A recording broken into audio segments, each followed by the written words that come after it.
course. Well, let's get the view of the expat community. We talked to one British expatriate, Jamel Mahmoudi, who's in Tunis. Good afternoon. Thank you for joining us this afternoon.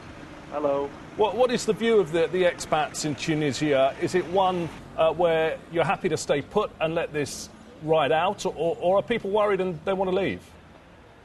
Well, I think we're all happy to stay put. We're getting very confident vibes from, the local community that things are going well with the negotiations within the government. And as for the security, we're very, very pleased with the military efforts. They've moved in very quickly, very efficiently to secure the nation, which is great. What about the view of political change? Is that something that the expats want to see? Yes, definitely. We've been basically watching just an oppressive regime, just taking liberties with people's rights. It's absolutely disgusting what's been going on here for 23 years. They called us terrorists, they called them terrorists when they started to demonstrate. Yeah, we in the expat community, we see the ex-government as the real terrorists. What does Tunisia need now, if there is a fresh government? What is the shot in the arm that Tunisia needs to get back on its feet?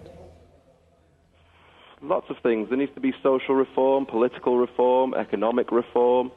There needs to be, a commission to bring to justice all these people who have been taking advantage of the ruling class, using them and their name to gain power, gain, financial influence as well within the country.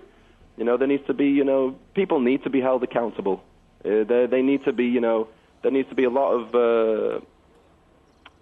dirty laundry to be aired out.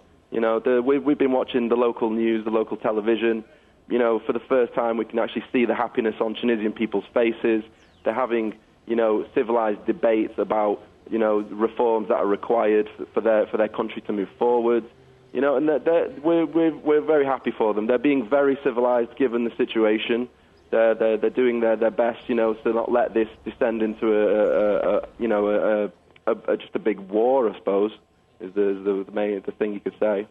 Obviously, a lot of Brits know Tunisia is a nice place to go on holiday, but what these images going on the television screens around the world are showing tanks on the streets. It's not a great image for Tunisia. Will that have any harm on the tourism there, do you think, or the reputation of the country? We think this year we're not going to have a booming tourism industry, but next year we're hoping with all the reforms that might come through, that we'll get a new head chief of tourism who will actually do a good job. For 23 years this country's tourism has been going in a downward spiral, all because of mismanagement at the top, because people are just they're clinging to power. These are the reforms that need to happen. These are the things that we're hoping for, so that the tourism industry will get back on its feet very quickly.